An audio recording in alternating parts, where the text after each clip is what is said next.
All right, all right. So I can see that. I can see our charts. I can see our messages. Thank you so much. Thank you so much. All right. So hey everyone. Hi, my name is Faith Peter, and I am excited to welcome you to the Scholarship Bootcamp 2025. Guys, this is already an amazing journey, right? This is us being here, and we're making history. And I'm excited that you're also here making history with us. Wow, wow, wow, wow. Yes, thank you, thank you. So I see Shem, I see Chukwuka, I see Samuel, I see Adam, I see Nandi Charity. Wow, awesome, awesome, awesome. Thank you so much. Thank you so much. So today we're going to be getting into the sessions. And one major amazing thing that we know is going to be happening is the scholarship bootcamp is tagged from confusion to clarity, right? And what that simply means for us is we're going to be getting from point zero to point one, or if it is your point A to your point B, which means a scholarship at the end of the day. If your point B happens to be, oh, getting my documents ready, everything that I need, you will also be getting there as you pay attention, put in the work, and you get in here. Tonight, we're going to be having three amazing scholars who are going to be taking us on a journey. First off, we're having our host, Victory, who's going to be taking us through a beginner's guide to scholarship applications. Then we're going to be having Victory, Naimika, and Anointed Riches, our Chevening scholars who are going to be taking us through how to ace your Chevening applications. Guys, you don't want to miss this. I know you're excited. So while I dive into telling you more about Victory, I want to see more of those emojis. I want to see your excitement. Like, I want you to type, I am ready. And in case if you know somebody who is not here, who probably has forgotten, or maybe the notification didn't get to them, like you can't see them making any sounds, kindly, this is the moment you go and send them a message. Invite your friends, remind them, hey, I am in the boot camp. Where are you? All right. So while you're doing that, let me start reading out something very important. So tonight we will be starting with a beginner's guide to scholarship applications. Why come to a boot camp? Why be here? And you don't even know why you are actually getting what's it called now? You are not certain of what it will take for you to get into um, applying and studying for to advance your education, right? So we're here to be equipped. And Victory is a recipient of the Niger Delta Development Commission, NDDC, foreign postgraduate scholarship. What that simply means is Victory actually got a scholarship from the NDDC.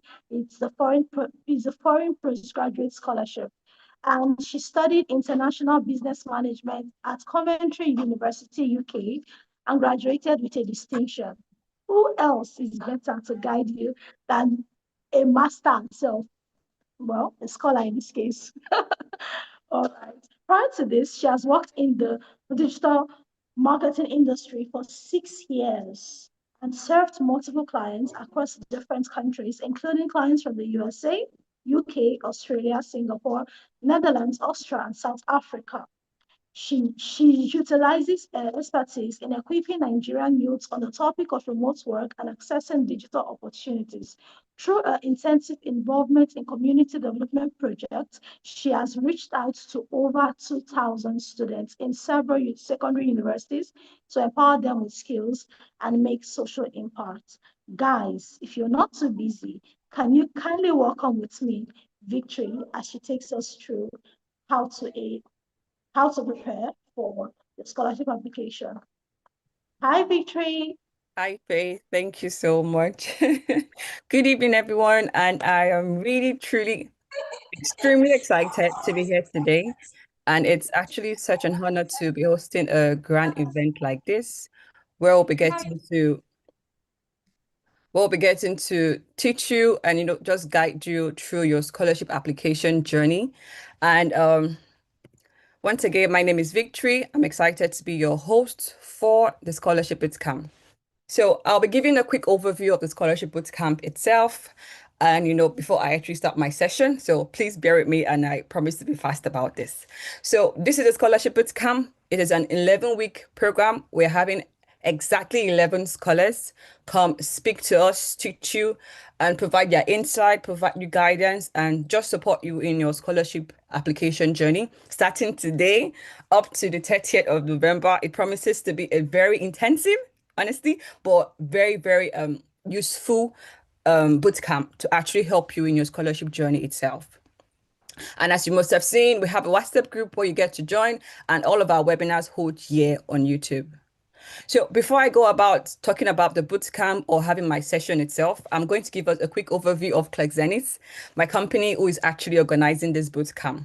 So my company's name is 𝐒𝐿𝐍𝐻. We're actually calling from two words, meaning clarity and zenith. It actually is a summary of our mission to actually help people to get clarity in their journey and also to bring them to the zenith, a peak of their career, actually. So it was co-founded by myself and 𝐒𝐿𝐍𝐻. And we're actually a digital marketing agency. We help businesses grow with digital marketing services. Alongside that, we also have a couple of CSR activities, corporate social responsibility programs. So we have the Elevate program, which actually involves global education, teachings, trainings, and of course, the bootcamp itself is a part of our Elevate program. We also have the Accelerate program. This area is especially focused on career empowerment, providing mentorship, providing coaching, providing trainings to youth, and to help them actually thrive in today's job market. And thirdly, we have our Ignite program. This particular program is focused on digital upskilling, providing trainings on skills and teaching young professionals on how to get into the digital space and, thrive in that space itself. So these are a couple of activities. This is a physical training we had in a university. We had over 100 students. We actually taught on standing out, providing insight on how students can actually do well in their academics and just teaching them how to build strengths in the job market as well. We also have our NYSC trainings. So back in June, we had an incredible opportunity to engage about 2,000 NYSC Cup members in River State. We were teaching them about how to get prepared for life after NYSC, how to, thrive in their career, how to be more strategic in, getting a job after NYSC and, just provide insights on career itself. We also host a couple of virtual trainings to empower students who, are thinking about the next steps after their undergraduate and all of that. So we have webinars to provide clarity and to teach students on how to gain confidence. All right, so let's go straight to the Scholarship Bootcamp because obviously this is what you're here. So what is the Scholarship Bootcamp all about? So this is actually a journey to help you gain clarity in a very short word, help you gain clarity in your scholarship process. And for me personally, it was something I wish I had when I was starting my scholarship journey, because when it comes to scholarship, there are a lot of resources out there, there are a lot of insight out there, there are a lot of gurus out there, and all of that. So for me, I felt a bit overwhelmed when starting out my scholarship applications. And, by God's grace, when I finished my master's, I thought, okay, what's the best way to give back? What's the best way to actually support upcoming aspiring scholars? And the best way I thought was, okay, have a boot camp where you could get to provide the knowledge that you wish you had when starting and, just get to meet people at different levels of their academic scholarship journey itself. So that's exactly what I taught, and that's exactly what's happening. So we have accountability groups that will be tailored to your group level. We're also going to be having highly in-depth discussions on scholarship topics, scholarship areas. So this is basically a place to get knowledge and not just get knowledge, a place to just give you that nudge to just take that first step to also apply, depending on your level itself. So we're going to be having webinars once every 2 weeks. And it promises to be very insightful. So in between those 2 weeks, we'll be having activities, we'll be having tasks depending on your level to just help to support you based on your level and, to guide you through. And what are the goals of the bootcamp? Number one, to make aspiring scholars move from confusion to clarity. Number two, to help aspiring scholars to understand the scholarship process, not just the steps, but also how you can build your profile, how you can craft your story, and how you can actually position yourself as a strong candidate, because scholarships are very competitive. So we're going to give you the insight on how you can make yourself stand out itself. So thirdly, we're also going to teach you how to find those uncommon and those less popular scholarships that many people overlook. But honestly, they also have a high chances of success. So that's what we're all about. Next slide is the bootcamp webinar structure. So we have 11 weeks for this bootcamp, but actually we're having 6 webinars in the entire 11 weeks. So this is our first webinar, and every single 6 webinar is going to have this particular structure. We're going to be having a scholar's perspective. This is a part where scholars get to share their stories, share their insight, just share their journey and, what took them from point A to point B that you're in, to just give us context and, relate to these scholars as humans, as people as we are. Secondly, we're going to be having the deep dive workshop. So this is an highly in-depth session that is going to focus specifically on a scholarship topic and, give you specific insights and strategies that you can apply. This could be about personal statement. This could be about recommendation letter. This could be about tracking your application journey. So just a way to just go highly in depth into a particular topic in every single webinar section. And thirdly, well, obviously, very interestingly, we're going to be having the interactive Q&A panel where you can actually get to ask your questions directly to the scholars. So if you have your questions, I indulge and encourage you to please just typing them on the chat. And of course, so when the scholars come, we could just get to answer your questions. And yeah, let's see how that goes. The next one is, yes, this is our webinar schedule. So if you've actually gone through the first videos, introduction videos that we did, you should have actually had an overview or understanding of what I'm saying, because I'm literally just trying to rush so I can actually speak on my own session. So our very first webinar is today. And I'll be speaking on the topic A Beginner's Guide to Scholarship Applications. And we're going to be having 2 incredible Chevening scholars, between 𝐒𝐿𝐿 and Anointed Riches, coming to speak to us on how to ace your Chevening application. And also remember, I stated out 3 webinar structures that I'll be having, 3 parts that I'll be having in each webinars. Talked about like the scholar's perspective and the workshop. So for this particular section, we're going to have a workshop that is titled on, that is going to teach you on how to write a good personal statement, because I realized that while filling the registration form rather, there were a lot of questions about personal statement. So this very first webinar is going to teach you exactly how to write a very good an excellent personal statement. Next, we're going to be having, on the 5th of October, we're going to be having 2 Commonwealth scholars talking to us on a practical roadmap to winning the Commonwealth Masters and PhD scholarship. Trust me, if you're applying for those scholarships, you're already aware that a lot of them, most of them actually, already have their openings now. Like now, I think Chevening has a deadline about 2 weeks from now. So if you're literally applying for scholarships, I don't really see a reason why you should miss any of this webinar, because these are ideally strategic to help you get a head start before the webinar start. So on the 5th of October, we're having this particular session to talk us through the Commonwealth Masters and PhD scholarship, and to just help you get insight before you actually submit your final submission. I'm going to run really, really fast.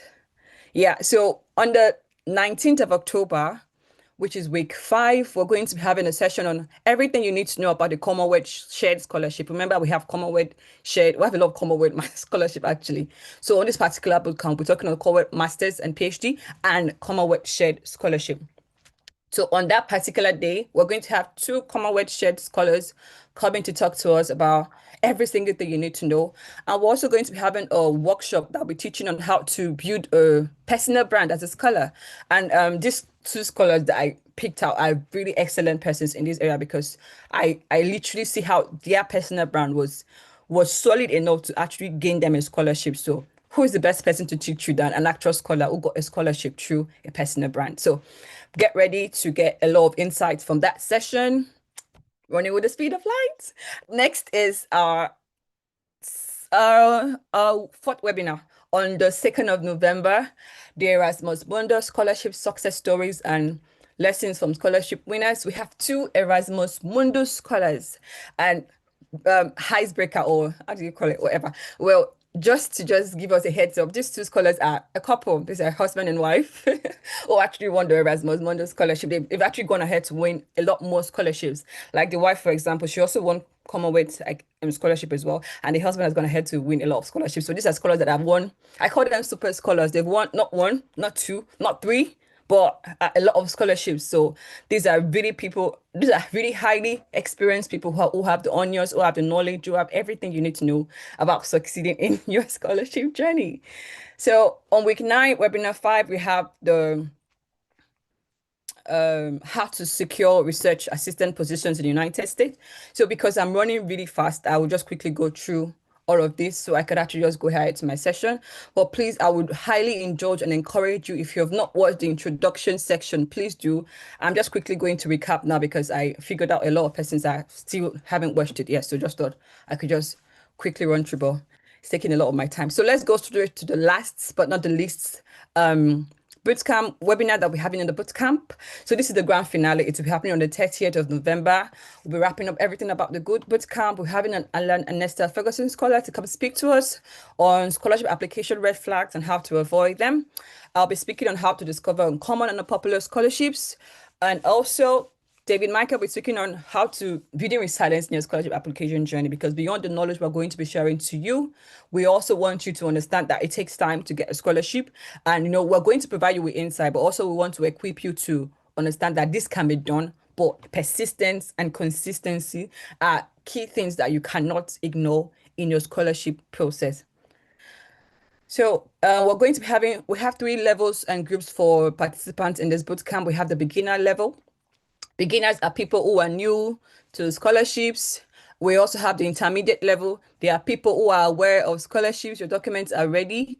You started searching rather, but you have not actively applied yet.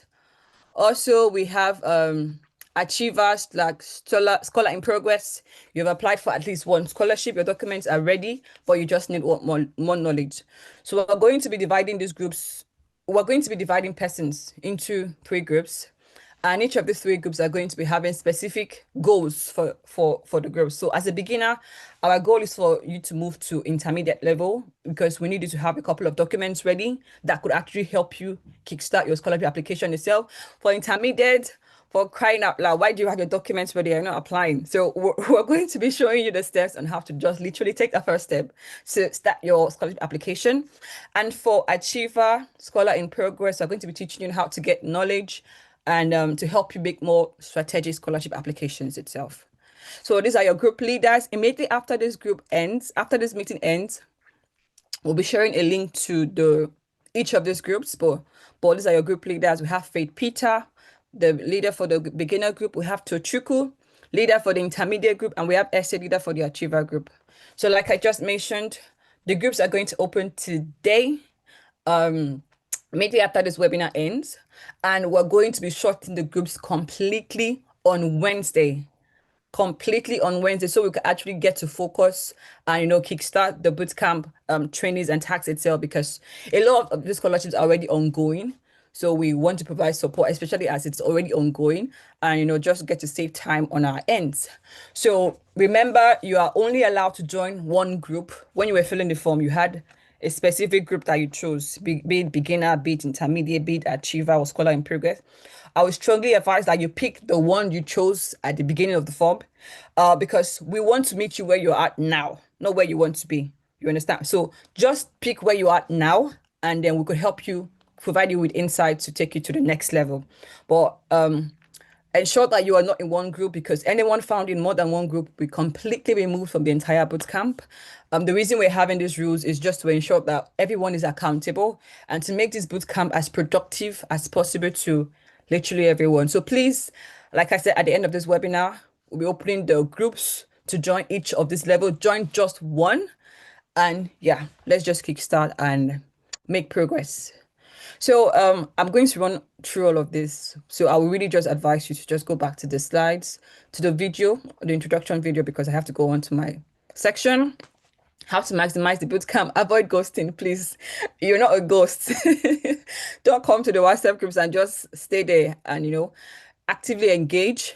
And also, one thing that we actually try to encourage each and every one of us to do is to apply what you learn immediately, because it's not enough to have knowledge. If it's to update your CV, if it's to draft your essay, if it's to even build your personal brand or your profile, as the bootcamp progresses, please, I encourage you to actually do that. Another thing is please be proactive, respect deadlines. Like I said, it'll be a couple of tasks to just keep you engaged and to help you take action, because our goal is to move you from one level to the next level at the end of the bootcamp. And also have the big picture in mind as well. These are the community rules. Please go back to the video. These are some questions. Yeah, let me quickly address some of the frequently asked questions that a lot of persons had about the bootcamp. So this bootcamp is strictly focused on scholarships, but a lot of the principles are applicable in other international or global opportunities you're looking for. This bootcamp is beginner friendly, and most of our scholarships are actually focused on masters, but undergraduates are welcome to be a part of it, because of course you're going to benefit from it when you're ready to apply. Again, this boot camp is free. We said it a million times on the WhatsApp group. So if anyone is coming to your DM asking you for money, I beg you, please immediately report that person, and we're going to take action on removing that person from the group. So we're literally spending our time, resources to give you these insights for free. So no one from anywhere should just come and, take advantage of you. So please be alert and please be wise.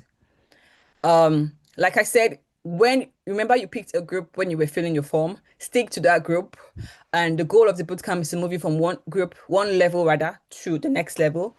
And most of the scholarship are going to be focusing on for this bootcamp is Chevening, Commonwealth Shared, Commonwealth Masters, Erasmus Mundus, and research assistant positions to the United States, because these are the speakers that were coming to speak to you. So to make it a bit more narrow, because I understand scholarships can be very broad. Like there's literally a scholarship for everything, but just to make us more narrow and to just tailor our approach to you, we thought we could just focus on just these ones, provide the best of insight we can give on these ones. And like I said, you could literally use these insights to apply on other scholarships or other global opportunities that you are seeking to apply for.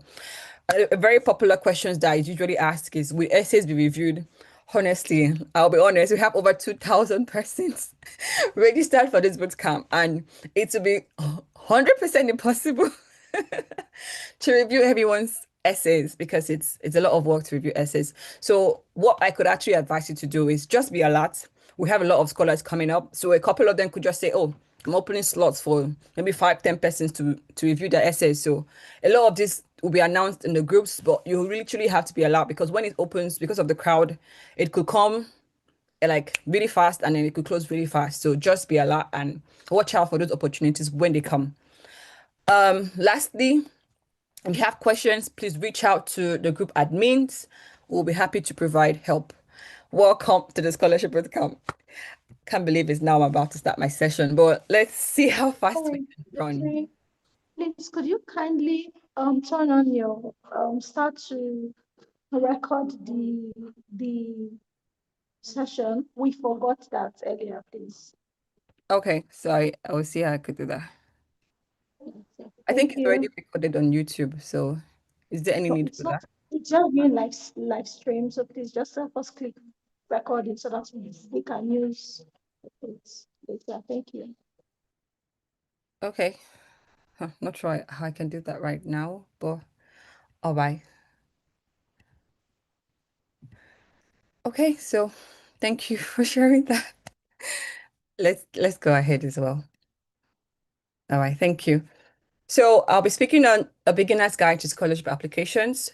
Remember, there were 3 levels that were assigned, or that were actually stated on the registration form. We have the beginner, we have the intermediate, and we also have the achiever. So to just bring the beginners up to speed to what we're all up and about for the bootcamp, I thought we could have a session to just really speak about a beginner's guide to scholarship applications. So let's go. Here's the agenda, and let's just start. So what are scholarships? So at the simplest level, a scholarship is a financial award that actually supports your academic studies. It's as simple and it's as short as that. And it's often given based on a couple of criteria. For example, it could be based on merit, it could be based on financial need, or other specific areas like your field of study or your country of origin, actually. So they can help to support towards your academic studies, be it fully funded ones or the ones that are partially funded. And one common thing that people usually have, or one common confusion people usually have about scholarship is that they think scholarships are the same things as loans, grants, bursaries, fellowships, assistantship, and all of that. So I thought I could just give a quick clarity to just help us see the difference between them. So loans are funds that are actually demanded to be paid back, often with interest, and can leave students in debt. Also, for assistantships, they are slightly different because they come with, for example, assistantships in the research assistantship in the US. They come with responsibilities like teaching, like research, or like working on projects in exchange for funding. So that's like what research assistantships are all about. And then for grants, they're actually similar to scholarships, but they're usually tied to a specific project or research outcome. While a bursary is a financial support usually awarded based on financial need rather than merit. And most times, a lot of bursaries are smaller in comparison to scholarships. So these are some types of scholarships that are available. Um, and it's very important to understand that a lot of scholarships are a combination of one or two of these types of scholarships. So we have the fully funded scholarships. They are like the dream package. Everybody wants to be fully funded. And it's important to note that most of them cover a lot of everything. They cover the tuition, they cover your living expenses, they cover your flight. For example, we have the Chevening, we have the Erasmus Mundus, we have Fulbright, we have Commonwealth. So you also have a couple other examples on the slide of fully funded scholarships. For partially funded scholarships, we have they are usually like the word itself, they are partially funded. Some of them are covering the tuition, some will cover the flight, some will cover specific areas. So, and some of them are usually university specific awards or funding. So you could see some examples on my screen. We have Bristol University, UK scholarship. We have 𝐒𝐿 Excellence Scholarship. Some of them are partially funded. And then for the merit-based scholarships, we have scholarships that are actually based on, like the word itself, merit. And they are awarded because of your academic excellence, your leadership, or maybe a special talent that you have. We have the Rhodes Scholarship, we have the 𝐒𝐍𝐍𝐬𝐷𝐿𝐿 Scholarship, we have the Knight Ellison Scholarship. We have a lot of scholarships that are merit-based. And some other types of scholarship that we have are need-based. So these are targeted at students with financial need. You have to demonstrate that you need these scholarships to actually get them. Examples of these scholarships are University of Toronto, Columbia University, Harvard University Financial Aid, etc. And then we also have a type of scholarship called the field-specific scholarship. So these are scholarships designed for students in particular fields, in STEM, in public health, in arts, in development studies. So you could actually see a lot of them on the screen on their examples. And then we also have country/region specific scholarship. This was the one I got, which is NDDC. So it's based on a specific region, for example, Niger Delta region. And then we also have the DAAD scholarships. We have the Australia Award scholarships. So like I said, a lot of scholarships are a combination of one or two of this type of scholarships. So it's just important to just know them and, see and understand how they work itself. So what are the core documents that you need for both your university admission, for your scholarship application? So this is like a quick overview of it. First and most importantly is your international passport. But before we get there, let's talk about your personal statement. So this is a statement that summarizes your story. A lot of people actually call it personal statement, motivation letter. Trust me, it serves the same purpose. It serves the same purpose. It's just that you need to understand that this is your story on the paper. It's not just about list. It's not a CV. Because I review some person's personal statement and I just see them listing out. It's not a list of your achievements. No, it's not a list. It is you writing your story in a way that will compel your reviewer or the judge that is judging your application to understand why you could be the best person to get that application or that scholarship itself. So we also have the references, recommendation letters for the personal statement and the references. We're going to be having specific workshop deep dives to speak specifically on this area because I'm speaking broadly about them right here. So how do you get the best out of your referees? You pick people who know you very well, be it academically, be it at your workplace. You give them an insight about you. How do you do that? You share your CV with them. You share your program details with them. You even give them, if it's possible to give them a link to the website of the school you're applying for, to just give them a good context about what you're looking for. It will really help to, give them that help that you need in your application. Most importantly, I don't know why you cannot plan to be having a scholarship and you don't have your international passport. Yeah, so that's an area that we'll be looking into for the beginner section. So documents that you need, and literally all of these documents are going to be dealt with in the beginners group. So your international passport is literally going to be important for you if you're planning to study abroad to gain a scholarship. And it's also advisable you have at least 6 months beyond the start dates for your international passport. And most importantly, apply early so that you could actually get it ahead of time because some applications may require you to submit it upfront before you can successfully submit the application. Next document that you need for your scholarship application is your academic record, your official transcript, your certificate, and if you're still studying, you could also give your provisional transcripts. Another documents that we can need for your scholarship application is the proof of English for proficiency, IELTS, TOEFL, depending on the country, the school that is requiring that document. We also have other documents depending on the scholarship itself. We have NYSC, for example, for NEDC. I needed that for my application before I could even submit my application. Some schools require like GRE, GMAT, especially for US business schools. Also, some scholarship require you to have like a research proposal. For example, if you are pursuing a research focused course or if you're going for a PhD. So how do you choose the right program for your scholarship journey? Because this is a very big decision you're going to be making. And if you're going to be spending the next 1 year, 2 years of your time studying a course or a program, it should be something that you are really interested in. So how do you find that? The first thing I like to advise people on is start with you. What exactly are you always excited about? What is something that you could do for the next couple of months and you would enjoy it, even if it's demanding, even if it's exhausting, even if it is intensive? So what are those things that you could actually do that could just make you feel fulfilled? So that's an area you could look into. And another question you could ask yourself is, where do I see myself in the next 5 to 10 years? Where do I actually see my passion driving me into? And how would my passion sustain in this particular field for the next 5 to 10 years? So I will always advise people to start with themselves, look into your interests, look into what skills comes naturally to you and the problems that you are like, oh, I want to solve this problem in this world. So you could look into those areas. The next advice I usually advise persons on choosing the right program for your scholarship journey is connect your studies to your careers.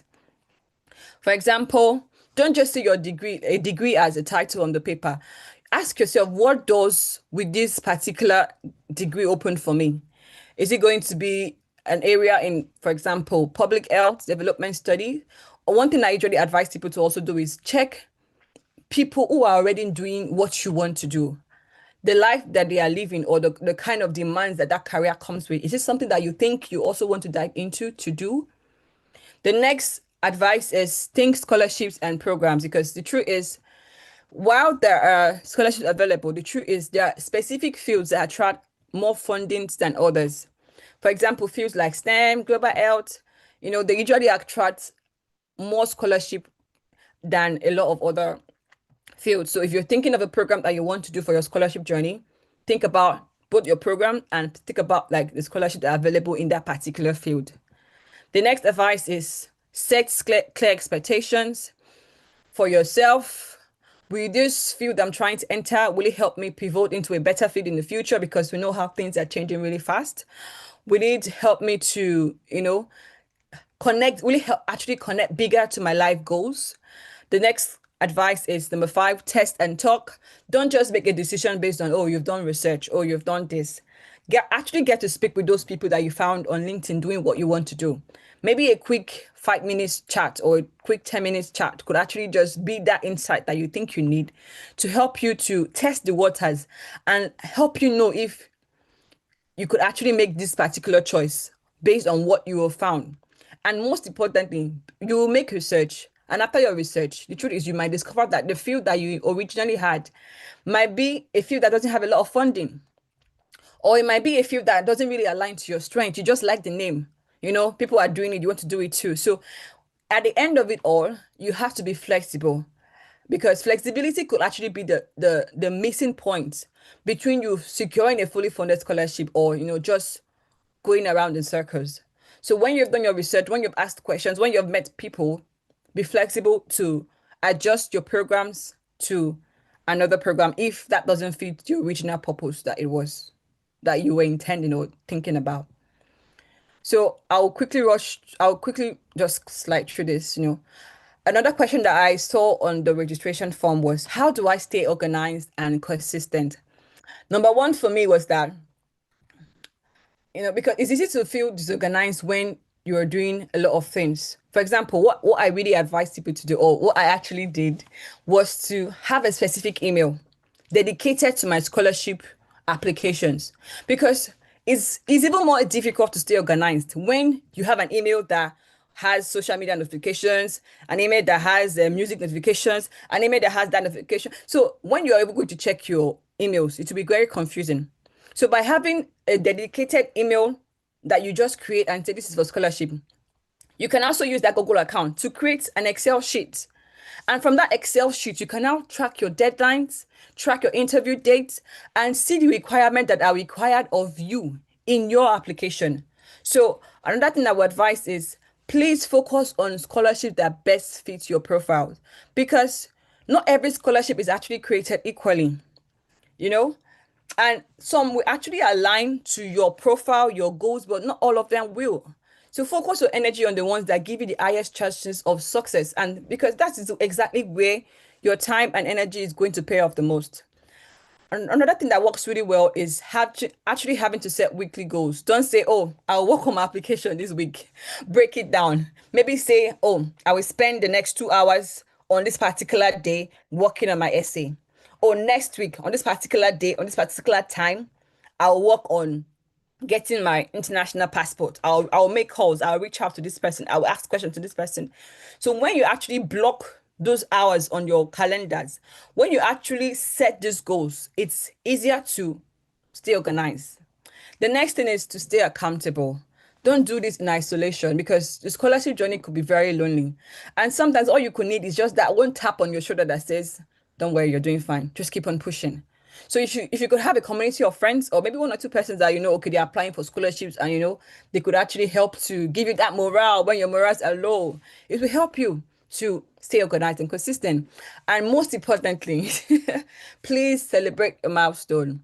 If you've been procrastinating your essays for a while, and then you finally sat down and you wrote it, at least clap for yourself. You've tried. So don't wait till you finally have the scholarship itself, and then that's when you reward yourself.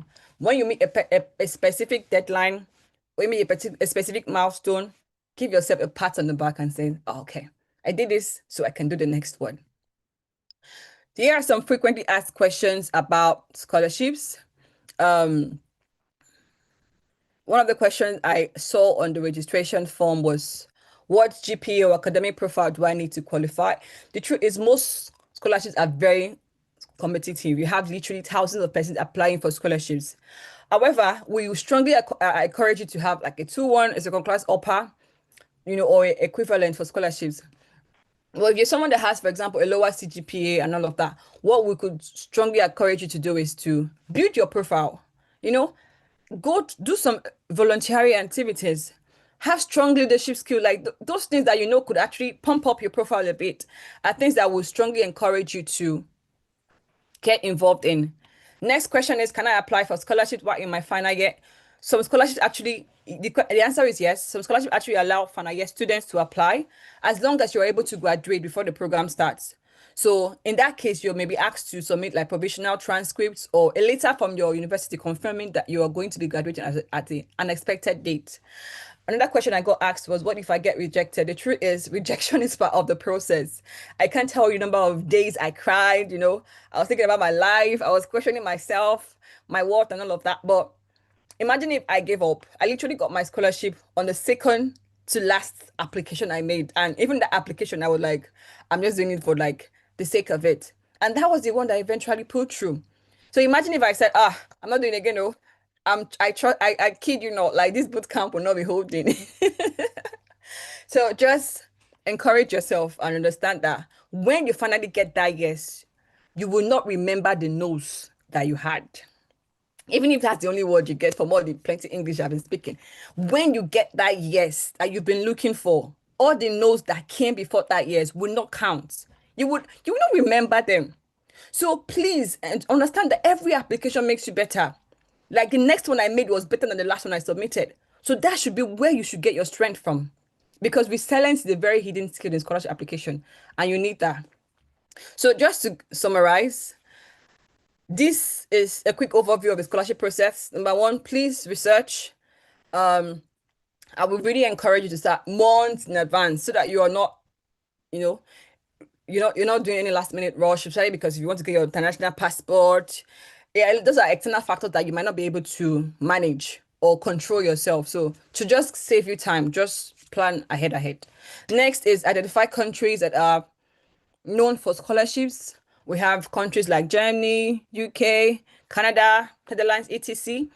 Another thing that you could do while researching is to track official pages of universities. There are a lot of websites that actually focus solely on scholarships, so please track them. A very, very, very, very, very important thing I could advise us to do is please study the eligibility criteria before you submit an application. It is so nothing stings more like than realizing that you are not eligible after investing weeks into an application. So please, before you start drafting anything, look at the documents. Do you have them?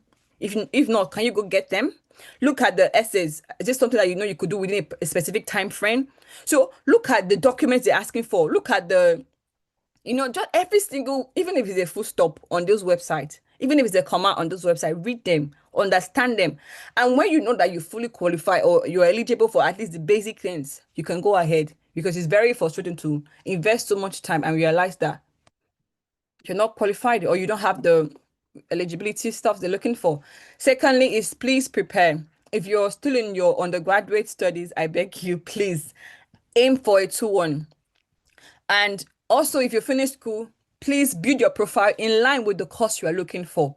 Volunteer, do research, take up projects, publish articles, publish research reports and all of that. Another thing you could do is to take online courses. I took a number of online courses, in the line of what I wanted to study. So when I was writing my personal statement, those were the things I was pointing to and referring to.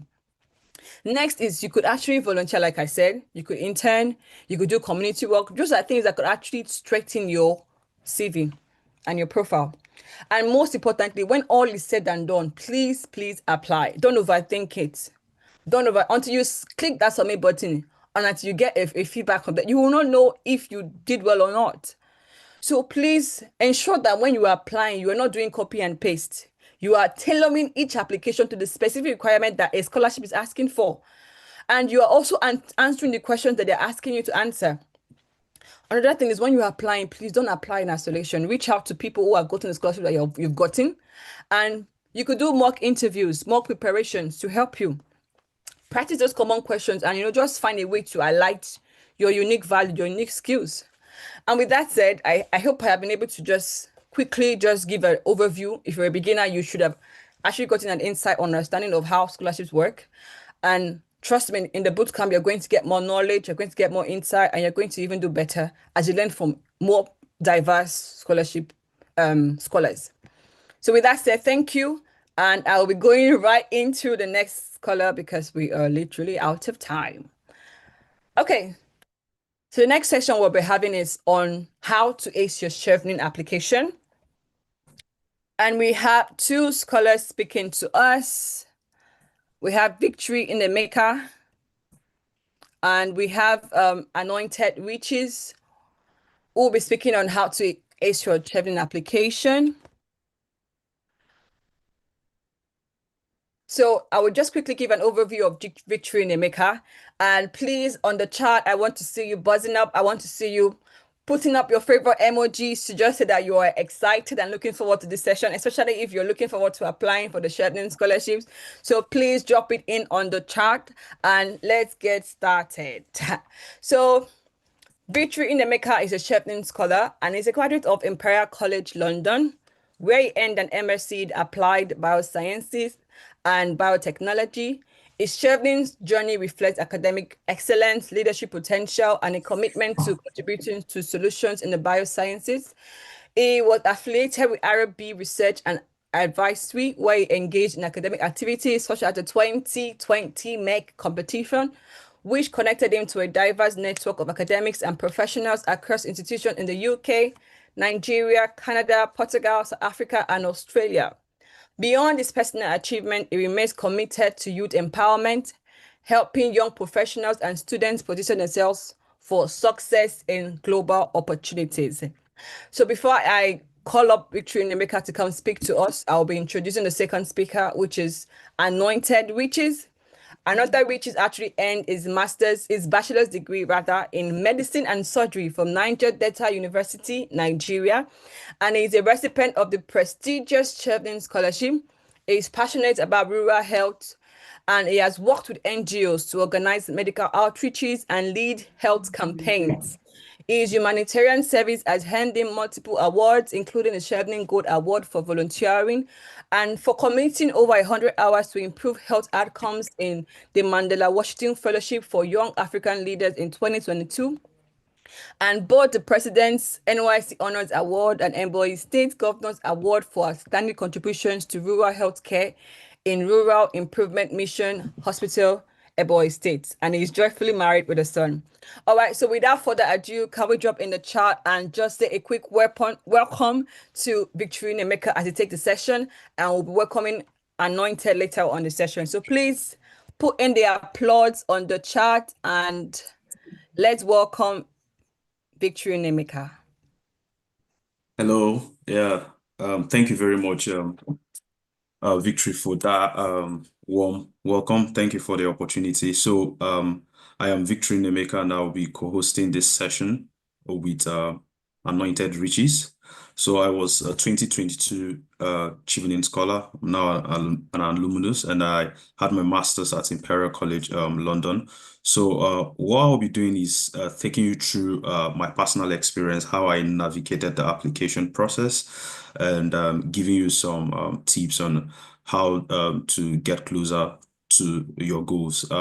So prior diving into the dynamics of the Chevening application, I will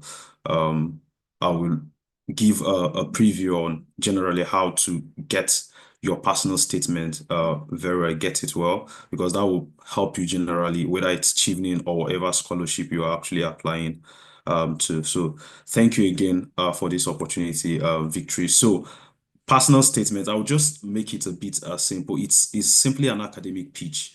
You're trying to pitch yourself. You're trying to sell yourself to the admission committee, to the people that are reviewing the essay. And, many times there are redundancies, like people are having similar grades, people are having similar achievements. So your personal statement is actually a window where they try to see who you are. It's a snapshot of even how you communicate, how you communicate ideas. It's also a snapshot of how you communicate your passion. So it's where you sell yourself. And then I'll take you through certain things that you have to implement in your personal statement if you want it to actually stand out. Imagine someone reading thousands of applications and they are picking just 5 or 6 or 10. So you don't want to sound like everyone. You want to be a bit heterodox in your approach. So, and one way to be unique in your approach is to be authentic, be yourself.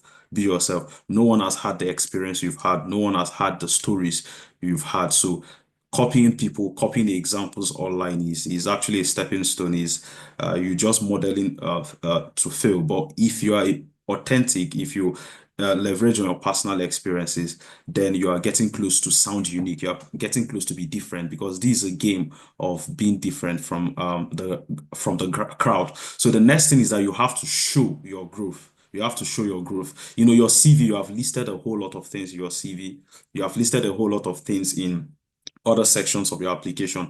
So many mistakes that a lot of people do is that they don't show it. They just list. They keep on saying, I did XYZ. I was the president of this. I was the best graduate student in this and that.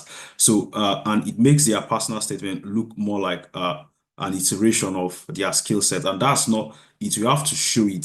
So instead of saying, that I am very good at leading groups and all this, is then you talk about how you've led a team of 500 people, and you were able to, leverage the scarce resources to achieve, certain outcomes, improve feeding programs, or improve the interest in antimicrobial resistance among the undergraduate students by about 60 or 70%. So you have to use languages that actually show what you claim, what you claim to be, or what you've claimed to have been. So please think about it. Whenever you're writing, make sure that you're actually showing it and not just saying it. You show it. So next is this: try to use the place, time, name model. The place, time, name model. So one thing is this: to actually verify a truth statement, it has to be falsifiable. So a lot of people make some claims that I have achieved certain things, and they don't put in certain specificity in what they have said. So that statement looks like a lie, or that statement cannot be verified. For example, I was the president of the Sustainable Development Goals Group. You didn't talk about the country where you are the president. You didn't talk about the local government. You didn't talk about the scenario where you actually achieved that. You didn't even talk about the time where you served as the president. You didn't talk about certain names. So such kind of statements are so generic, and they might not be taken serious. So whenever you're writing your personal statement, it's good to mention places. Yeah, you're writing to an international community in the UK and all this, but it's good to mention places, the name of the specific place you achieved certain target, the time at which it was achieved. For example, I served as a president between 2019 to 2020. I did XYZ between this period. It's very, very important for you to be specific in what you're actually saying, because that makes it more like a truth statement. That makes it more verifiable, because they can actually verify what you've said when you introduce specificity. So specificity is very important. It makes you sound real. The next thing is that you have to be balanced, and there's this common approach. It's not like you must use this approach, but this is more like a gold standard, the star approach in writing. So you talk about the situation, you talk about what you've done, you talk about the actions you've taken, and you talk about the results. So sometimes you might not take this in this particular sequence. You can try to sound to be even heterodox by starting with the task, or starting with the action, or starting with the result. But the thing is that when you use this particular code in writing, it makes it a bit neat. It makes it, people can easily structure what you're actually saying, and they can see what you've actually done. So for example, a situation, maybe the prevalence of antimicrobial resistance in Nigeria, let me say, because of certain diseases, is about, let me say, is about 200% compared to other countries. In my particular local government, it's a very tough situation there. So you have stated a particular situation, then you keep on tapering it down, and then you say that you are interested in contributing to efforts to reduce the prevalence, to reduce the mortality of this and this and this. So what tasks have you done? So I decided to organize a sensitization program, or I decided to run an epidemiological study that this, or I decided to collaborate with XYZ. So that's the task. You state it clearly, and then you talk about the action. You talk about, sorry, the action, then you talk about the result. Let me just pass through this. Next is connecting the dots. So you have to connect the dots to the central aim, to the central focus of that particular scholarship. So whenever you're writing a personal statement, you have to go research the particular school, understand certain precise information that they actually need, because schools have little variations in the details that they need in their personal statement. It will be very good for you to check it out on their website so that you don't write amiss. So for example, now some of the schools we have here, like Harvard University, right? I think so. Yeah. Harvard said an academic and personal pitch. It answers the question, why should we pick you? We have Stanford University. He said that personal statement must demonstrate to the admission committee that you have considered graduate school and their specific program seriously. It is your opportunity to summarize your academic and research experiences, communicating how your experiences are relevant to preparing you for the degree that you will be pursuing, and explain why a given program is the right one for you. So we have the University of British Columbia saying that your personal statement or personal intent is your opportunity to tell the graduate school about your specific academic interest, your past education and other experiences, how they have prepared you to be successful in your graduate program, why this particular program is the best place for you to pursue your interest. You know, when you want to study something, you can study it in other universities, you can study it through other scholarship. Why is that you want this particular scholarship? So these are some details that they need. We have Imperial College saying that this statement should convince the reader that you have the skills, you have the knowledge, you have the motivation to succeed in the course of study you are applying. It's a postgraduate study, so you have to kind of make this idea clearly seen. And then finally, we have London School of Economics saying that you should ensure that your personal statement is structured or coherent, and that you fully utilize the space available on UCAS.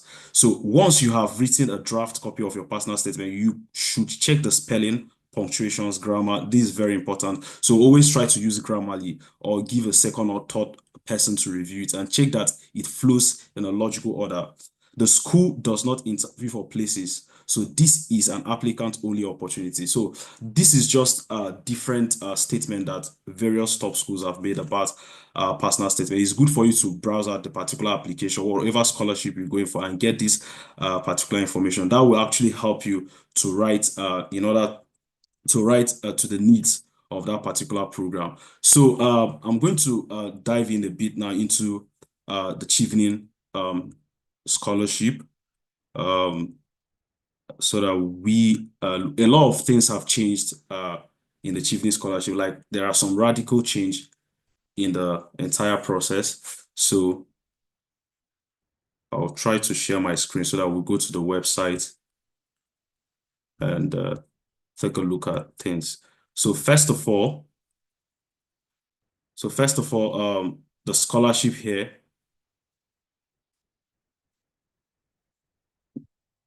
this scholarship is ending on the 7th of October.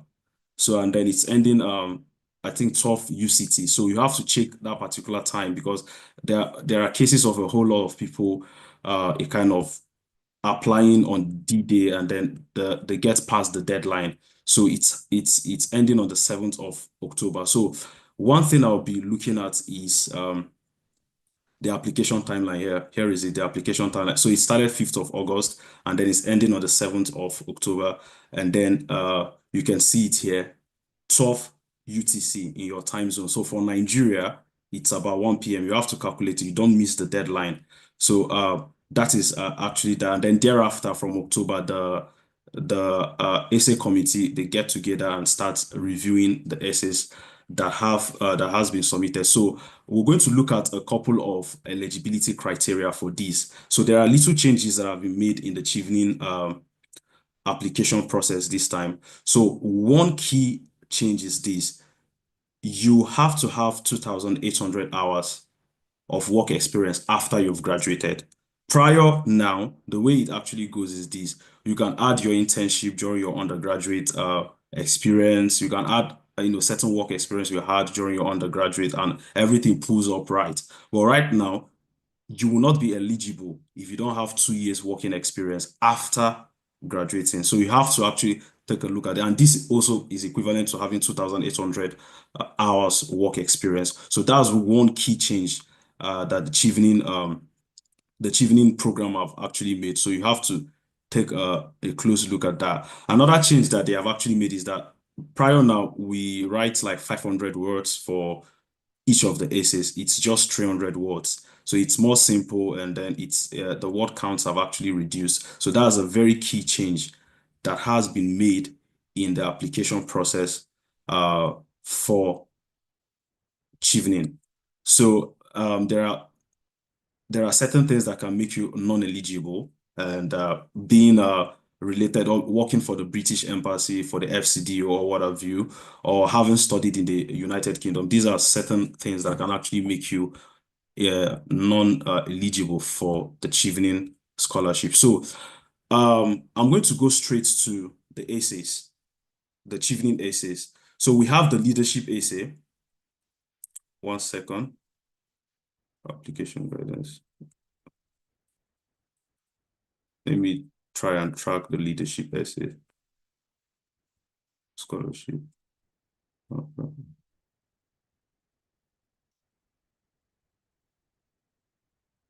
So let me go back to my slide. Probably I'm not finding what I'm looking for. So we have the leadership essay, we have the career plan essay, we have the networking essay, and then we have your study plan essay. So generally in the leadership essay, one thing they're actually expecting to show is to show an example of when you've led, when you've contributed to a particular cause, where you've done something that is strong. And then because the word count now is now 300, I will actually advise you just streamline it to giving one example. Just try to give one example and focus on it, because giving multiple examples might not work out easily. You don't have much word count for these. And then normally you use the STAR approach, the situation. You talk about the situation, you talk about a global problem, you narrow it down to a local problem. So for example, you talk about a problem that you've actually solved, something that you've done, because leadership is all about solving problems, it's all about causing a change. So for example, now you can talk about, okay, in my community, about 50% of the girl child are not enrolled into the schooling system. So this is actually a big problem. You talk about the global issue of, the girl child education, the bias that actually exist there. The next thing, you talk about your tax. So you worked as a patent for a particular organization. You worked as the secretary for a particular organization, and then you talk about the action that you actually took. So you collaborated with certain organizations to get books or to get XYZ for them. And finally, you talk about the results, what results that has actually led to. So that is just what it entails. Then next thing is now the networking essay. So generally in the networking essay, you're expected to just explain the networks you actually leverage to achieve your leadership exploits, the network you leverage, who are the people that you met, what conferences did you attend. You have to be specific. I've talked about that specificity. So you can say that during the AMR conference that happened in the university, in this particular university, you were privileged to meet Professor This, or you are privileged to meet this particular individual. And then what was the task? So you can say that because of my interest in improving on the quality of the girl child education, I got into discussing with these people. I got into discussing with them for us to actually collaborate to know how this can be achieved. Because I have the manpower, but they have the resources.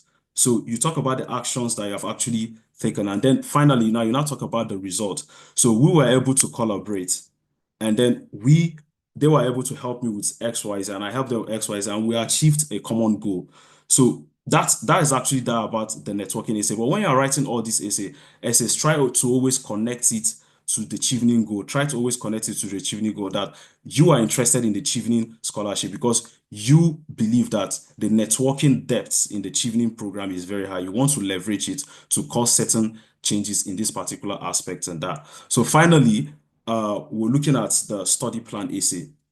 So for the study plan essay, a little change has been made. You just have to mention one of the schools that you apply. So you apply to 3 schools for your Chevening application. You just have to mention just one school that you apply, and then give them a reason why you selected the school. So many times there are mistakes that people actually make when they are talking about their study plan, why they selected the school. It's somehow generic for you to be talking about the ranking of that particular school, that this school is the best in this. Like, they are not interested in that. Talk about things that are more specific, like the modules, the skill set you're going to get from the school. So you can say that, okay, I love their bioinformatics program. I love their data management program, and I'll be getting so skills from this program. That is the reason why I selected this school.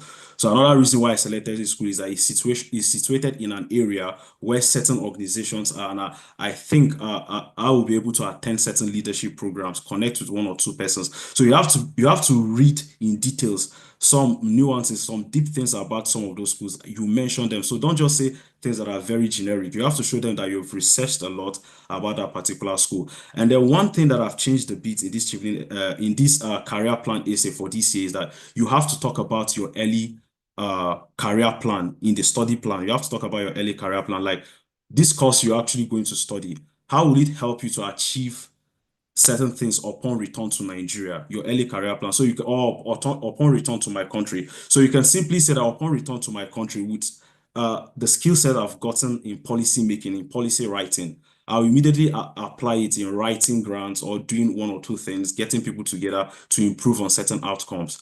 So that is that about your study plan. It's 300 words, so you have to be precise in what you write. And then finally, the career plan, the little change that has happened in the career plan is that normally in your career plan, you meant to mention about your early career plan, your mid career plan, and your late career plan. But this time, you just meant to mention only your mid career plan and then your late career plan, because you've mentioned your early career plan in your study plan. So for your mid career plan, normally it's something that you intend to do in 5 years' time. You can say that you intend to work with certain organizations, or you intend to kind of run an NGO to achieve certain things. And then your late career plan, you can make it as big as you can, but let it be logically connected to what you've been saying in other parts of your essay. So the way I did it is this: you have to see all these essays as something like a continuum. They are all one, they are together. So, because sometimes I've read some people's essay, when you read their networking essay, it's a bit it contradicts a bit what they have said in the leadership essay. So someone has said that he is interested in education, he has done a lot of things, he has led in a lot of educational programs. When he comes to his networking, he talks a lot about how he has networked with a lot of giants in education. But when he now comes to his or her career plan, the person starts talking about something entirely different. So it makes you not to sound genuine. You have to be logically consistent in what you are actually stating in your essay. So see all these essays, see them as one. And then the general advice I'm going to give you is this: when writing this essay, don't be too careful in getting down 300 words at first instance. So a kind of there's this particular statement that someone made, that the first draft is always a mess. So because many times when you're writing, you're trying to be so precise in your write-up, you lose your creativity.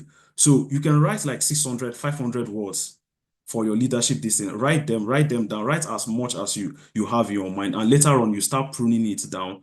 You kind of working on your sentence structure, pruning it down to the 300 instead of doing it the other way. But when you do it the other way, you are trying to get the word count exactly at first instance. It minimizes your creativity, and then what you've gotten at the end might not be so good. So my own personal advice is that write as much as you can at first instance and start cutting it down to meet the word count and to meet certain details that have been stated. So that is all I have to say for this, and Anointed will be taking over to give his own advice. All right, thank you. Can we give some emojis on the chat to just appreciate Mr. Victory for this incredible session? Honestly, this was really so insightful, really so useful, and thank you so much for this masterclass on how to write, a personal statement, and especially with the Chevening essays. I really loved how you gave us a very, very highly in-depth overview of how to write each essays, and with the upcoming new update that Chevening already has. So please, let's drop on the chat, thanking our speaker. And also, if you have questions, I beg you, drop it on the chat as well, because we're going, after Mr. Dr. Anointed introduces himself, we're going straight into the Q&A session. So we'll be attending to your questions. So please, please, please drop your questions on the chat. Without further ado, I'm going to humbly welcome Dr. Anointed to introduce himself and just get to let us know about his Chevening journey, his scholarship journey, and just let us get to know him better. Mr. Anointed, the stage is yours, sir. Hello, good evening, everyone. I'm so sorry I couldn't prepare a slide. Oh, I was trying to see how the session would fit in with a time when I was not at work, but sadly, I'm still at work, so I just have to give you a verbal. I don't know if that's okay. Is that okay, Victory? Yes, please just go ahead, please. All right, no worries. Thank you very much. So, well, I think my brother has already said everything. And Victory is someone I've known for a while, and we've both, I think we came to the UK together for the Chevening Scholarship, and we've done a lot of activities together. So most of my experience is almost the same as him, especially the extracurricular activities.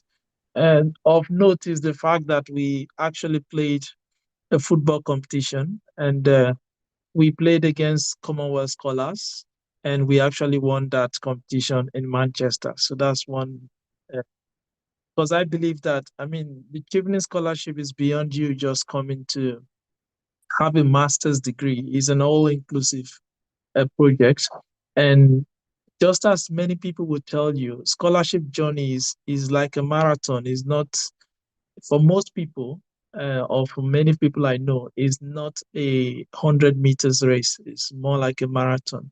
You know, you run, you stumble, you fall, you stand up, you pick it up again.